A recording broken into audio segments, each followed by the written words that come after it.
If there's a cat sleeping in my spot, I can't disturb the cat. I have to contort my body around the cat. And they go, no, I won't disturb her. Isn't she beautiful? Yeah, let's let her sleep. And I'll just have half of my body off the bed. That's a good idea. I like it. I think it's good for circulation. I think it's good for my spine and the future of my back altogether. I think it's great. As long as the cat's getting a good night's sleep, I can sacrifice myself. I did shows a couple of months ago in Florida, and Florida's a weird place, okay? They were very old. The audiences were just 96 years old across the board. Some people died during the show, and they just carried them out, and everyone was like, oh yeah, it was Kevin's time. It was Kevin, carry on. Right, a lot of people are getting offended very easily these days. And then everyone's just worried about saying the wrong thing. And I know that you are, because you do the same thing that I do.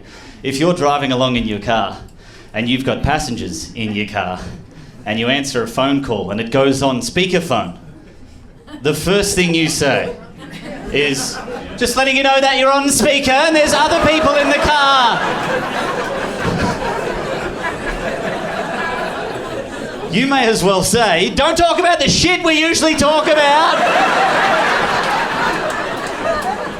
There's other people here. They won't get our humour, they'll judge us. I'm scared of my credit score. I don't even know what it is.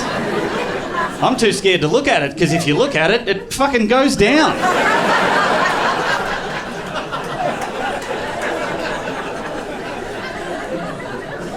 What is this number that we've all been assigned that we're too scared to look at? And someone says, oh, we have to do a credit check. And you go, oh, no. No, don't look at it.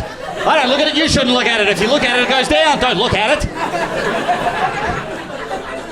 And they go, it's just a soft check. There's a soft check and a hard check. This is just a soft check.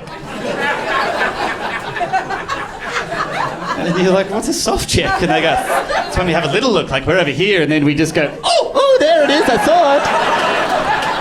I softly checked, I had a look, it was a soft look, and I went, oh, there it is.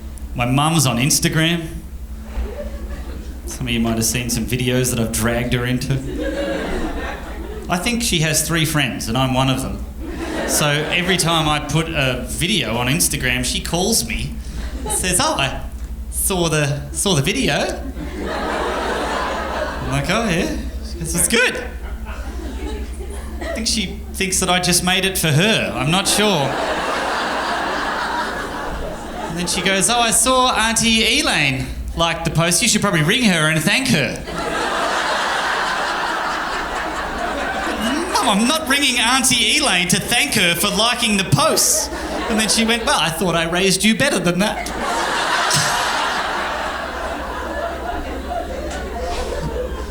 So I blocked my mum on Instagram. I was in Mammoth Mountain in California. Now you guys will know exactly what I said when you hear what this person said to me. But there was all these people crowded around this cave area. And I said to this guy, I said, oh, what's going on in there? And he looked at me and said, oh, there's a bear in there.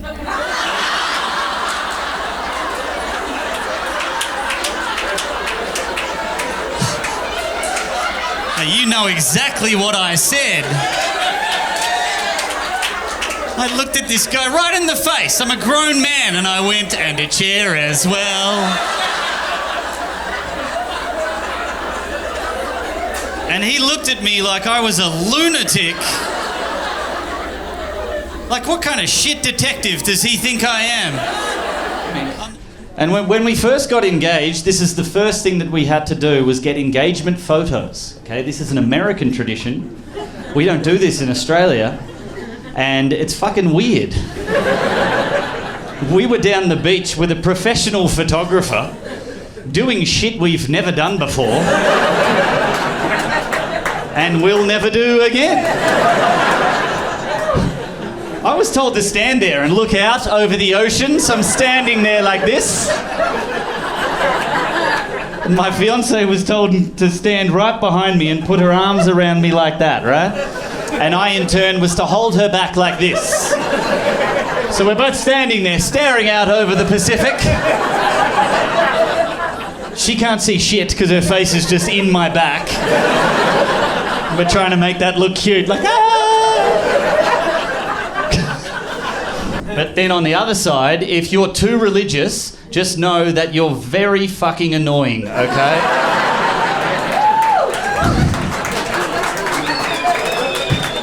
You're not annoying me, you're annoying God, okay? God's got shit to do, like a lot of shit to do. You think he needs to hear from you every day? Every fucking day with your problems? Every day, please, Lord, give me the strength to endure Margaret at work. She breathes through her nose and I know I'm meant to love my fellow man, but I just shut the fuck up. He's got shit to do. You're annoying him, thanking him every day for the gift of life. It's too much, it's too much. And in America they call it a weed whacker, we call it a whippersnipper. And that grass that's along the sidewalk, the footpath, we call that a nature strip. The rest of the world just calls that grass.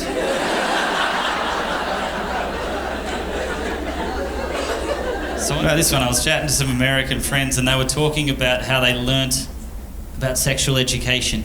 And they're saying, so for one class per week, we would have sexual education in a class environment with the teacher and diagrams, probably the way you should learn about sex.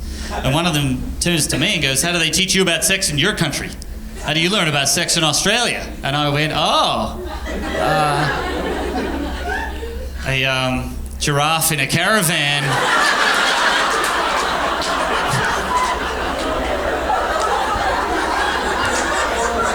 taught me about sex. His name was Harold. He was very informative.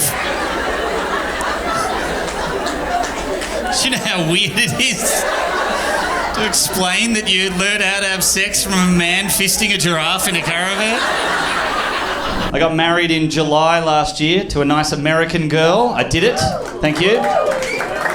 Thank you. I got a green card. I did it, yes. I'm legal. We were engaged for like 2.5 years because of the pandemic. And when we first got engaged, this is the first thing that we had to do was get engagement photos. Okay, this is an American tradition. We don't do this in Australia. And it's fucking weird. We were down the beach with a professional photographer doing shit we've never done before. And will never do again. I was told to stand there and look out over the ocean, so I'm standing there like this.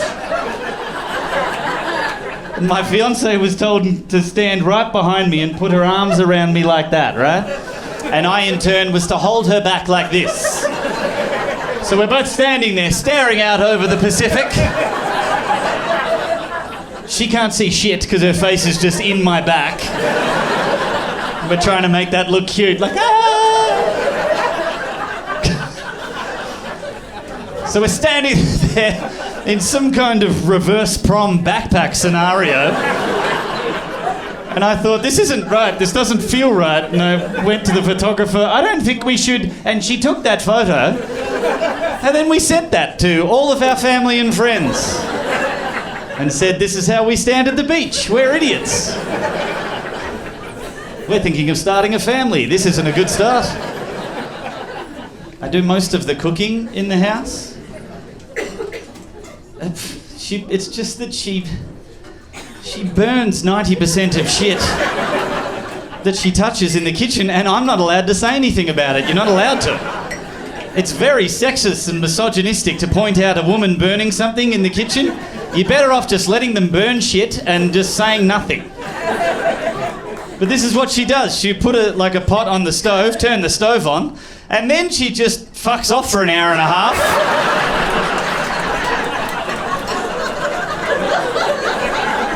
And does something else. And then she comes running back in and goes, oh shit, how did that happen? And I'm sitting there going, I fucking know how it happened, but I'm not allowed to say anything because of the rules of society, and I'll get cancelled.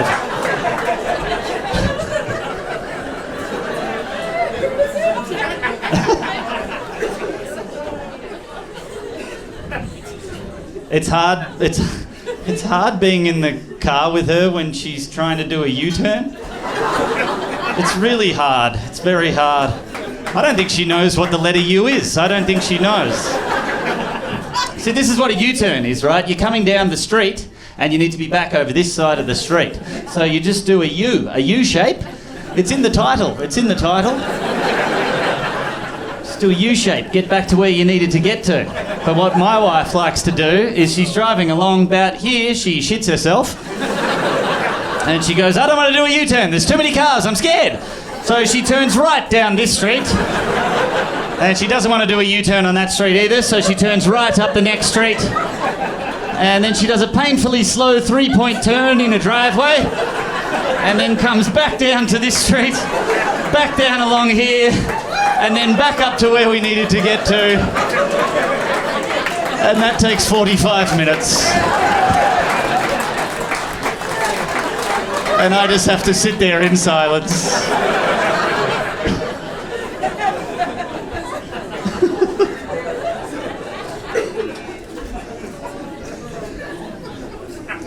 Look, she's a better person than I am, okay? She does leave dishes around a lot, just half-drunk glasses of water everywhere.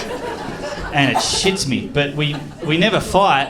What we do is we passively aggressively get shit off our chests via one of the cats. So I'll pick up a cat and I say something like, oh, Mum leaves a lot of dirty dishes around, doesn't she?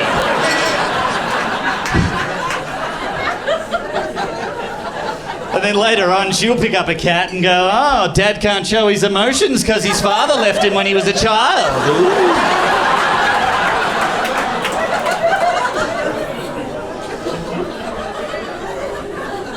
Yeah, she's a lot better at it than I am. She's a terrible morning person. She's horrific from the hours of like 6 until about 9:30. She looks different. She sounds different. I think she's a different person. She scares me. If I get up before her, it's safer for me to grab some clothes together and go into the kitchen and change in the kitchen. Go, don't make too much noise. If you wake her up, she'll stab you in the face. She's terrifying. I was getting up early for work, this was a while ago, and I was getting up at 6:30. And on the Monday, got up at 6:30 and she was asleep. And I leant over and went, oh, bye, and kissed her on the shoulder and she went, oh, what are you doing? And I said, oh, I was just saying goodbye. And she went, oh, just fucking go. And I went, oh, sorry, go back to sleep, sorry. And I left. Then on the Tuesday, 6:30 in the morning, she was asleep and I thought, I won't disturb her, I'll let her sleep, that's what she wants. And I went off to work.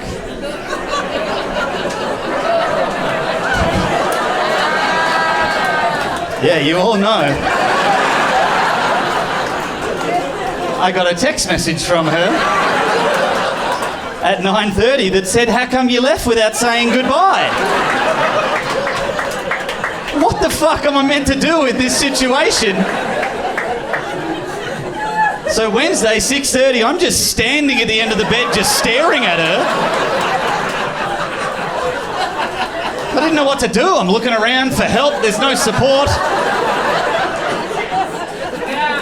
And I'm thinking, do I go or do I say goodbye? What do I do? And I was kind of hovering above her like that. And she woke up and saw me above her like this. And just went, what the fuck is wrong with you? And I went, I don't know what I'm doing. I'm scared. Help me. About 4 years ago, I was in Chicago in December, okay? I was in a place called Schaumburg. And that is the coldest I've ever been in my entire life. I wasn't prepared for that at all. And I was doing some shows there in Schaumburg, and I was in the hotel looking out the window. There was a Whole Foods about a mile away.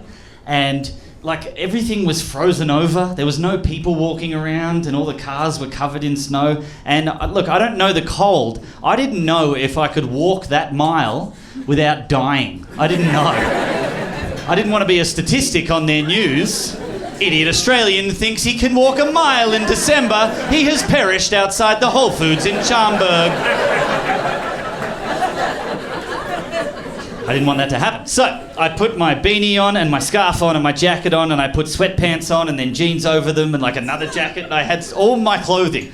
I looked like an idiot. I was all puffed out like Kevin from Home Alone. And I walked out of the hotel room and the door shut behind me, and I went, oh shit, I forgot my room key. But I thought, don't worry about it. You can worry about that when you get back. So I started walking over to the Whole Foods. About a mile, or about half a mile, this young girl walked past me just in a t-shirt and looked up at me like, what the fuck is wrong with this guy? And I'm like, I'm sorry, I'm a foreigner. I'm not from around here. Hello. So I knew I had too much clothing on, but I got to the Whole Foods and I took the jacket off and I took the scarf off and I took the beanie off. And then I wanted to get this green juice. And I found out the green juice was $17. And I was like, oh, come on, $17? And then I looked across and there was a lady giving out free samples of the very juice that I wanted. And pretty generous sized samples. So I went up to her and I said, oh, hi, may I try one of your juices? So I had one. And then I said, that's really good. May I have another? You're allowed to ask for two. We've all decided in society that when sampling, you're allowed to have two. So I had the second one. You can't ask for three. That's too much, okay? That's cheeky. So I had to think of tactics to get the third, fourth and fifth one. So this is what I did. I don't know why I thought this was a good idea. I went into the other aisle and I put my jacket back on and my scarf back on and I put my beanie back on. And then I walked back up to the lady and I went, hello, I'd like to try some green juice. And she just stared at me and I panicked. I don't know why I said this. I went, my twin brother was just here. And he said, I simply must try your green juice. So I'm just deep in a sea of juice lies at this point. And she burst out laughing and then leaned in and said, have as much juice as you want. As soon as all this juice is gone, I get to go on break.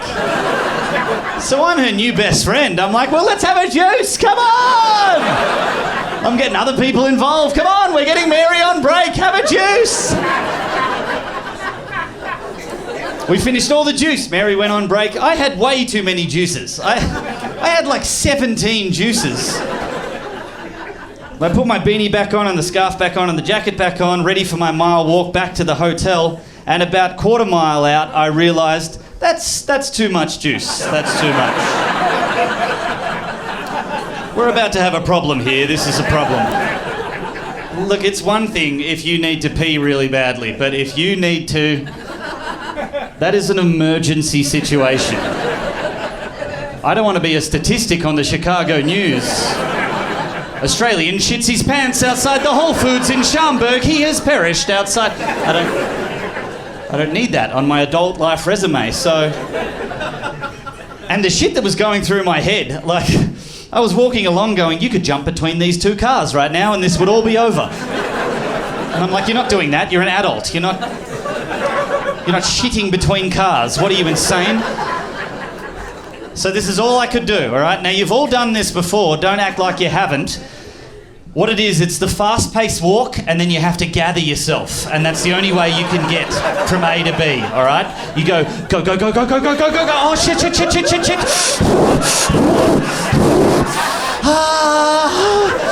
You've all done it before. You know damn well you have. Don't act like you haven't. It's all you can do. You go, go, go, go, go, go, go, go, go, go, shit, shit, shit, shit, shit, shit, shit.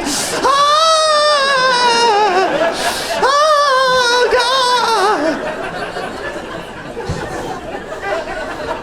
God. So I did that the whole mile walk back to the hotel. I stopped like 50 times.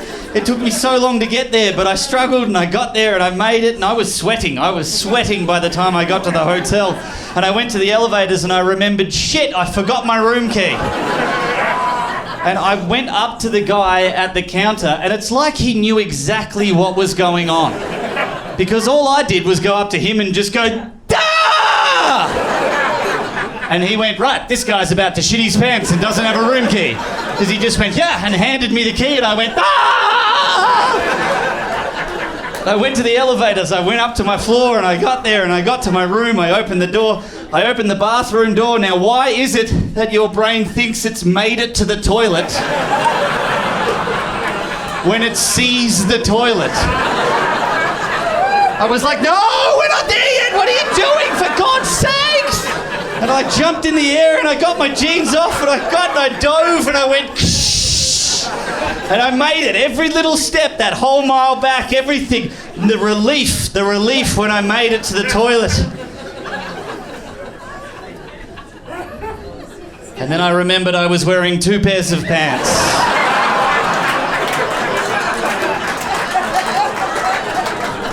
We have our own language in this country that confuses a lot of the world.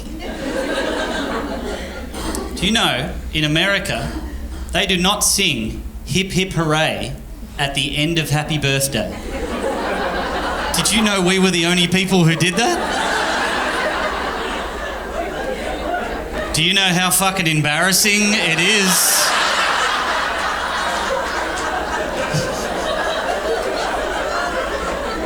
I was at a table of people I didn't even know that well, and they finish Happy Birthday, and I just go, "Hip hip!"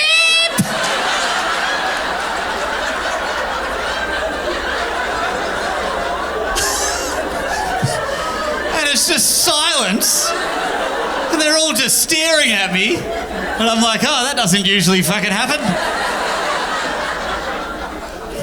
And one of them goes, "What'd you do that for?" And I went, "Oh, in Australia, one person yells out hip hip and then everyone yells hooray, and we do that 3 times. And they went, "Why do you do that?" And I went, "I don't fucking know. I didn't know you weren't meant to do it. It's always been there." It's really weird when it's not there. They just finish Happy Birthday and go, "Happy birthday to you."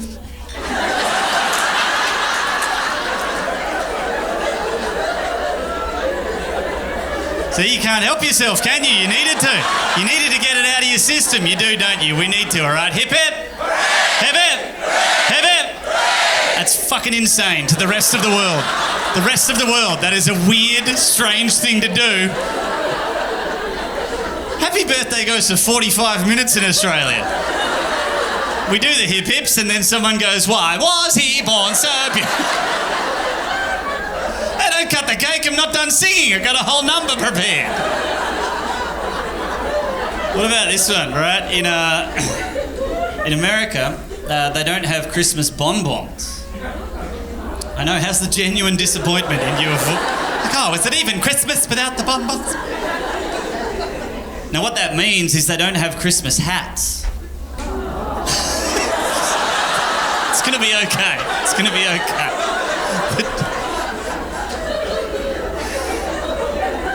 So I brought my American girlfriend, now wife, over for her first Australian Christmas. Imagine what she must have thought. Having never seen this tradition before in her life, and no one says anything about it. Everyone just quietly puts on their paper crowns and starts eating.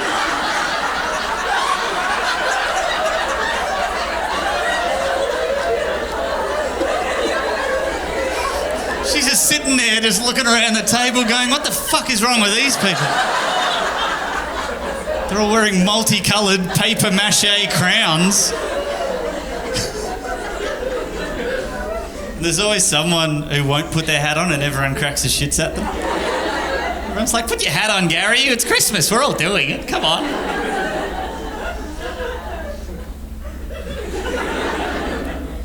Put your fucking hat on, Gary. No, I'm serious. You're embarrassing the American girl. Put your fucking hat on. Read me the joke, Gary. I want to hear the joke. That's shit. I heard that last year. Put your fucking hat on, Gary. What about the person who leaves their hat on too long and they just look insane? You're like, Grandpa, you got to take your hat off. It's February, mate. We're going to put you away. Well, this one, I was chatting to some American friends and they were talking about how they learnt about sexual education. And they're saying, so for one class per week, we would have sexual education in a class environment with the teacher and diagrams, probably the way you should learn about sex. And one of them turns to me and goes, how do they teach you about sex in your country? How do you learn about sex in Australia? And I went, a giraffe in a caravan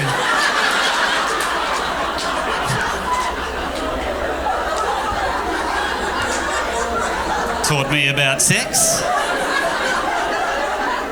His name was Harold. He was very informative. Do you know how weird it is to explain that you learn how to have sex from a man fisting a giraffe in a caravan?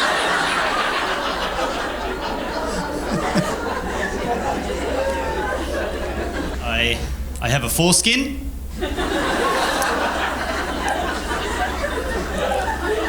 That's what you guys might want to know, no? Is that too much information straight away? In America, they're freaked out by the foreskin. I'm not sure why. Half of the people in this country have a foreskin. Half.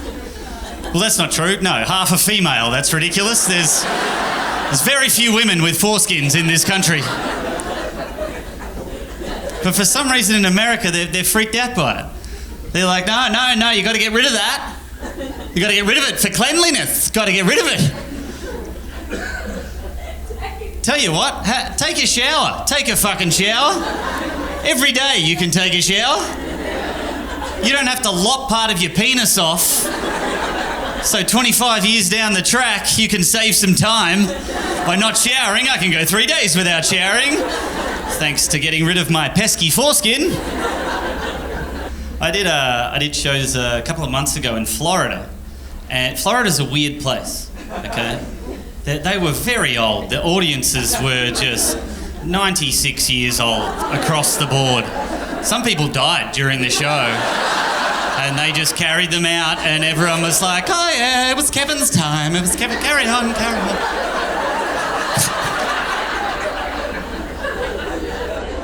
So America's a very religious place, okay? We're not very religious here in Australia. We are a little bit, but not like America, okay? God doesn't want to make the 16-hour flight down to Australia, so he's not here as much. So in the Mormon religion, you're not allowed to have sex until marriage, okay? It's taboo, not allowed to. But the young consenting Mormon adults, like the 18-year-olds, they want to have sex, of course they do.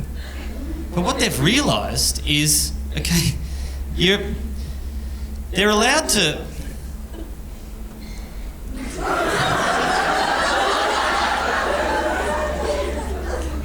Look, they're allowed to be in there. They're allowed to park. They're allowed to dock. You're allowed to be inside. Okay? You're just not allowed to move. That's the wicked part in the Mormon religion, is the movement. It's the wicked hump, okay? So they've realised you're allowed to be in there, but they're like, don't move.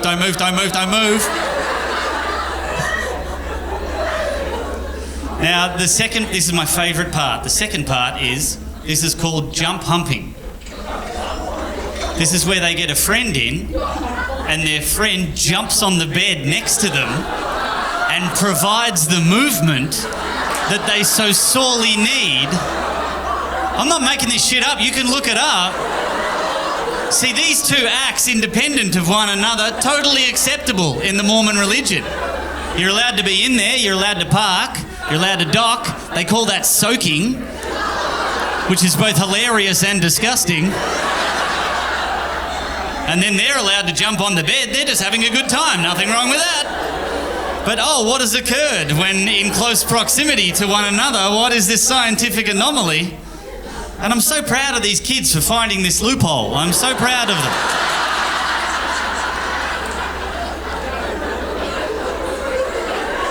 I would have thought that'd be the most important part of sex, but no, apparently not. But do you know how hard that is to orchestrate? I was 18. Trying to get sex is impossible. Impossible. Trying to bring another person in on that? Fuck no. How are they going to play this off? One of these 18-year-old kids, like he defies the odds and he gets a girl home and he's being a gentleman and he's being courteous and she says, oh, we're just watching Netflix, right? And he's like, yeah, of course. And then she goes, well, why is your friend Kevin here with his shoes off?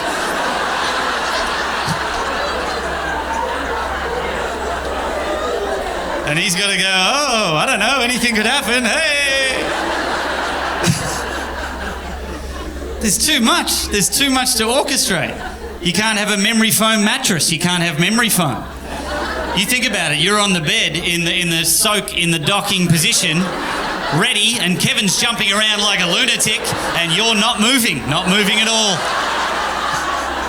It's incredible, but not helpful in this situation.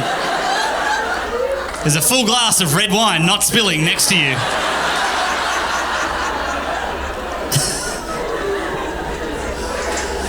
That was the most fun I've had doing that joke. Thank you. You should have seen the people in Florida. There's no way. Silence throughout that whole thing. But I just kept doing it because I enjoyed doing it.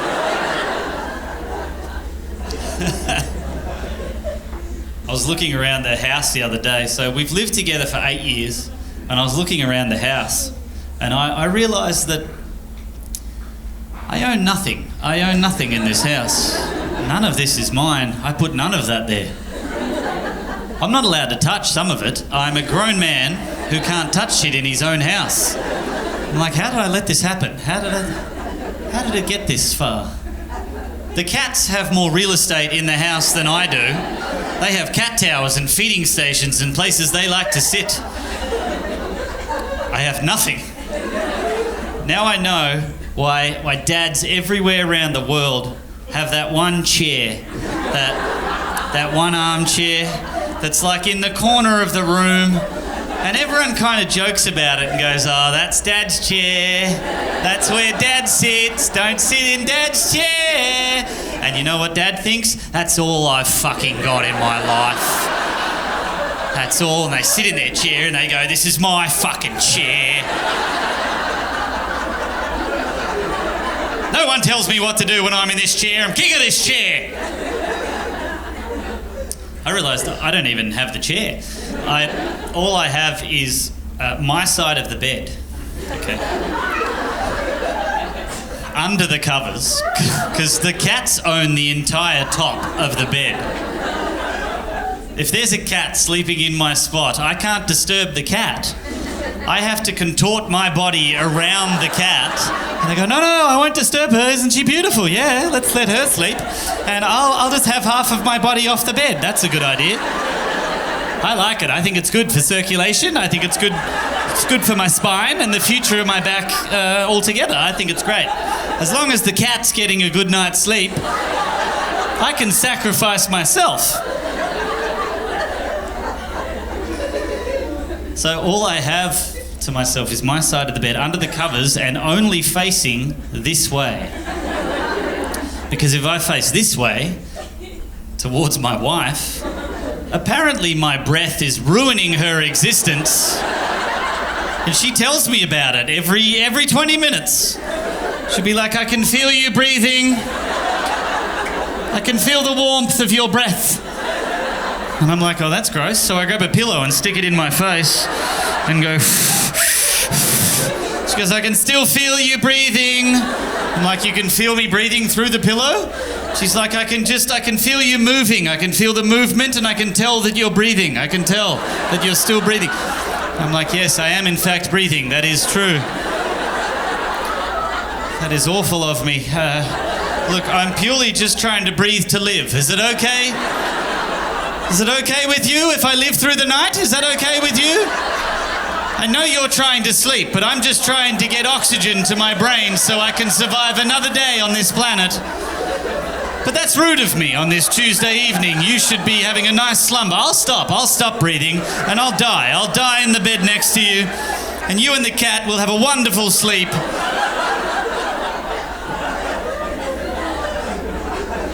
I'm just breathing. I'm not snoring. To be fair, in the last 6 months I've started snoring.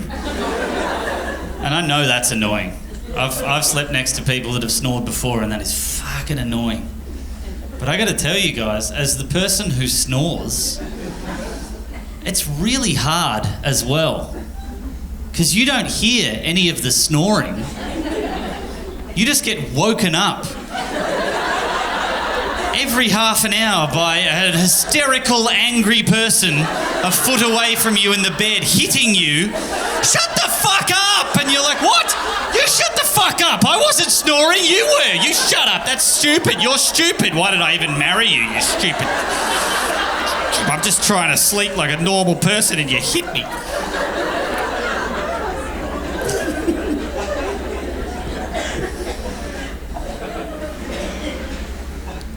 So, I don't know if this is happening here in Australia, but in America, I don't know why they make their showers so difficult to figure out. Every new shower is a new puzzle, a new maze, to figure out how to even get it started. It used to be just a red hot tap and a blue cold tap. That's it. It's pretty simple.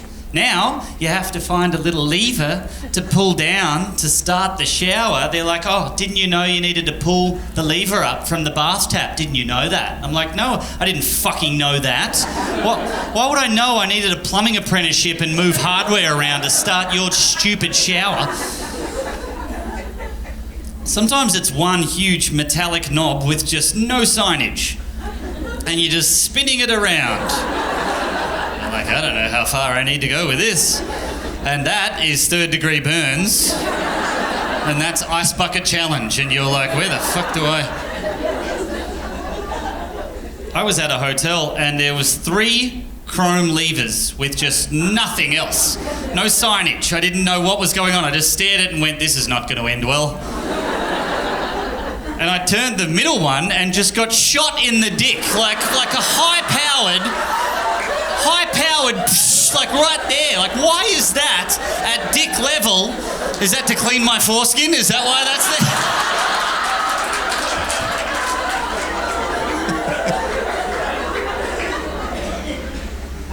I have PTSD from a shower I had in Denver 4 years ago. I couldn't get the thing started. I was doing shows Wednesday to Sunday.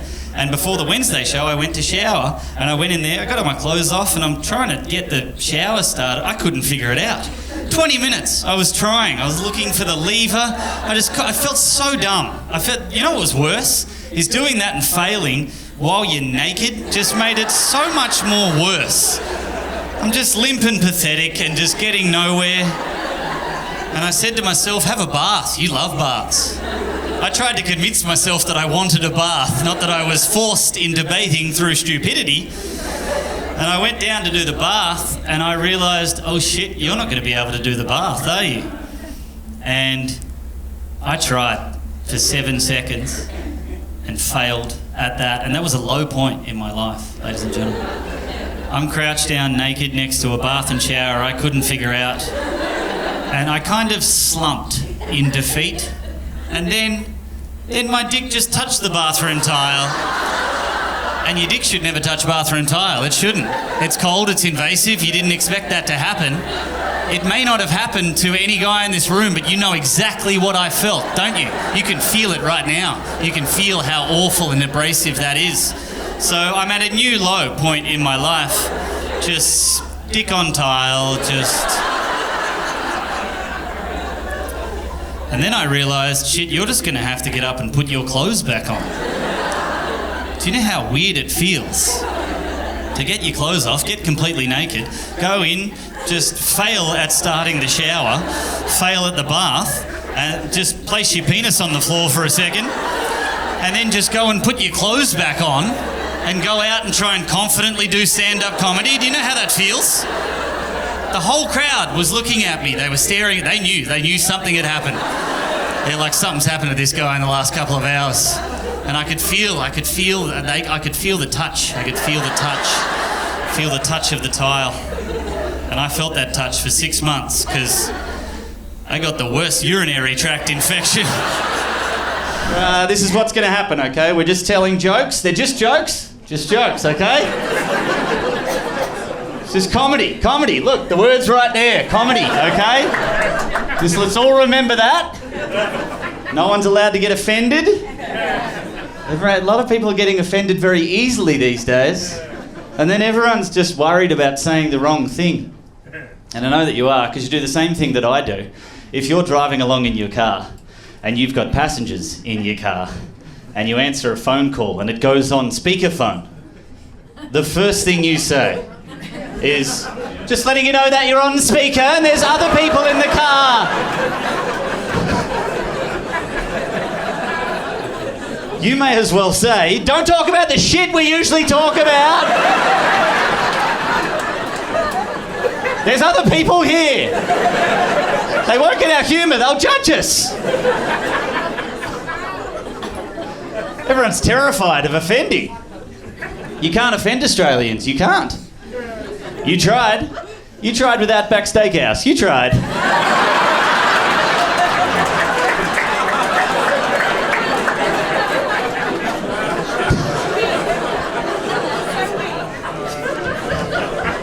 Fuck you, America. How dare you? How dare you? Just a fabrication franchise throughout your entire country. That's a complete mockery of my whole culture. And you guys are totally fine with that. Are you totally fine? What the fuck is a bloomin' onion? I've never heard of that in my life. It's a staple dish in this establishment. You all know it. It's a deep fried onion the size of a football. It's what they eat. It's what they eat down under, you know? We don't call it down under either, by the way. We're there. We're there. We don't call you up over or whatever you are.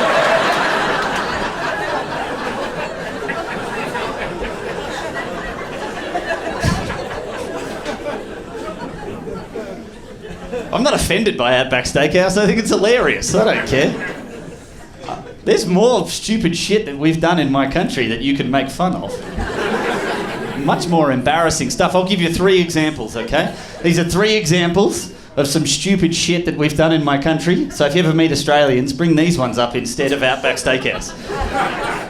So in the 60s, we had a Prime Minister who drowned. He was Prime Minister at the time. His name was Harold Holt. He drowned swimming off the coast of Australia, never to be found again. And in Melbourne, Australia, where I'm from, in his honour, we built the Harold Holt Swimming Centre.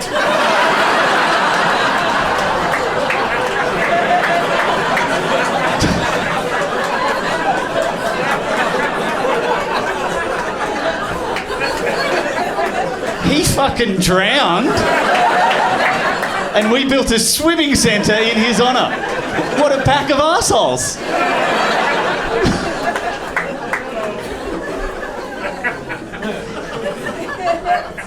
So I grew up in a place called Shark Bay, okay?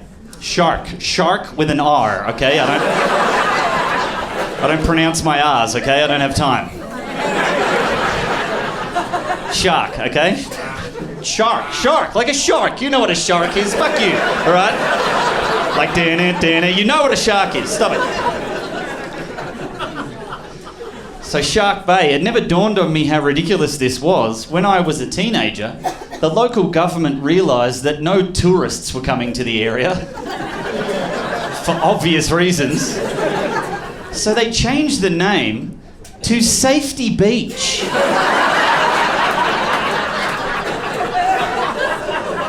That's the complete opposite of Shark Bay. They did nothing to improve safety, nothing. There's sharks there, a fucking lot of them. And now they're just luring tourists into a death trap, basically. Like, yeah, nah, come in, nah, it's Safety Beach, it's totally fine, yeah. Yeah, it's totally safe, yeah, go swimming, of course, why not? Ooh, oh no, that's not a shark. That's a safety shark. It's a dolphin, you pussy, get out there. What the hell's wrong with you? So I moved to America. I moved to Hollywood. That's where I moved first from Australia. My plan was to go to Hollywood, become a star. And I'd said that to my friends. When I was leaving, I said, I'm going to go to Hollywood. And they all went, Hollywood, you dickhead. I'll give you 6 months. I'll give you 6 months, and then you'll be having sex with some old lady in Malibu just to pay your rent. That's what they said. They all laughed at me, and I went, no, I'm going to go to Hollywood and be a famous comedian. So I moved to Hollywood. I was there for about 6 months, and this old lady from Malibu came up to me. This happened after a comedy show. This old lady came up to me and she said, I'm having a private party down at my house in Malibu. It's all Australian themed. I'd like you to come and perform. And I thought, oh no, shit, it's happening. It's happening. My friends predicted it and it's happening. And I thought, surely she can't pay me enough money. And then she went, I'll pay you $3,000. And I went, oh, look, what time do you need me to be there? What time? So I went down to her racist party and I'm aware Australia's not a race, but anyway. I went down there. She would have spent $100,000 on this afternoon garden party. It was all Australian themed for her 12 friends. That's all that were there. I was the only Australian. It was fucking weird. It was like an Australian version of Get Out. That's what it felt like. I thought, this doesn't seem safe. I need to leave. And I said to the old lady, I said, do you want me to get up and tell jokes? Do you want me to do stand-up? Is that why I'm here? And she said, no, I don't want you to do that. I just want you to walk around and just be Australian.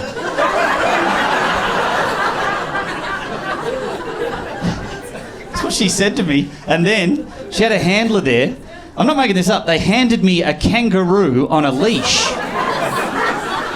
A real life kangaroo. You don't hold a kangaroo on a leash. That's a very strange thing to do. That's like one of you guys having a bald eagle as a kite. Just like, oh.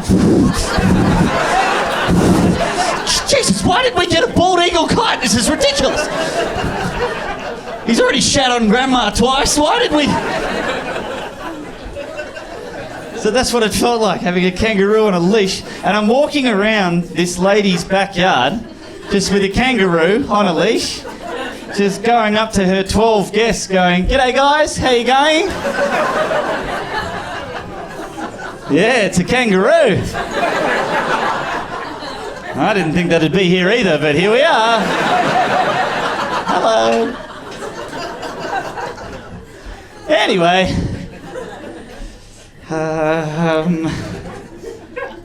Shrimp on the barbie, dingo's got my baby, have a nice night.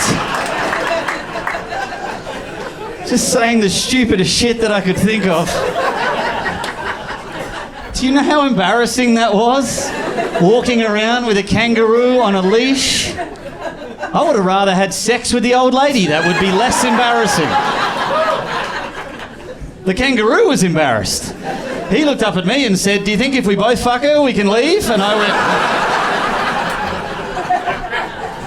I don't know, that sounds illegal. I don't think we should entertain that idea. Picture how horrifically offensive that party is, by the way. Put any other culture in that position, how offensive that would be. But we're all laughing, because Australia doesn't count, and I know that. I know that, and I'm okay with that. But she couldn't do that with any other culture. She couldn't say to a couple of guys from India, okay, you Indian guys? Yep, come on in, come on in.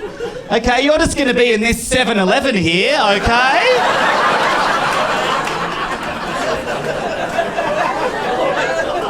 I don't want you to just get angry if anyone comes in. Just be like, oh, stop reading the magazines. Get out of here.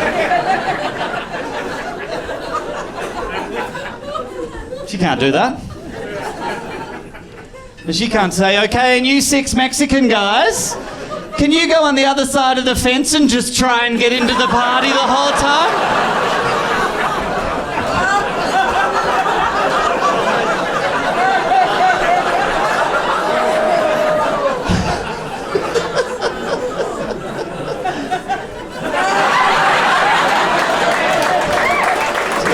Just remember that we're all friends. We're all friends here.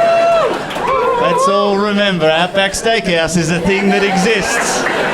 Let's all remember. Dash, have you got that picture? I want to show you guys in case you thought I was making that up.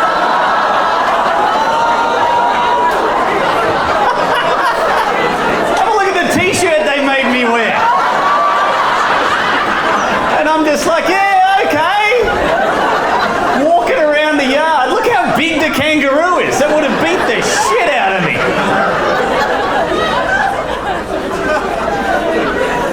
$3,000. I'd do it again tomorrow.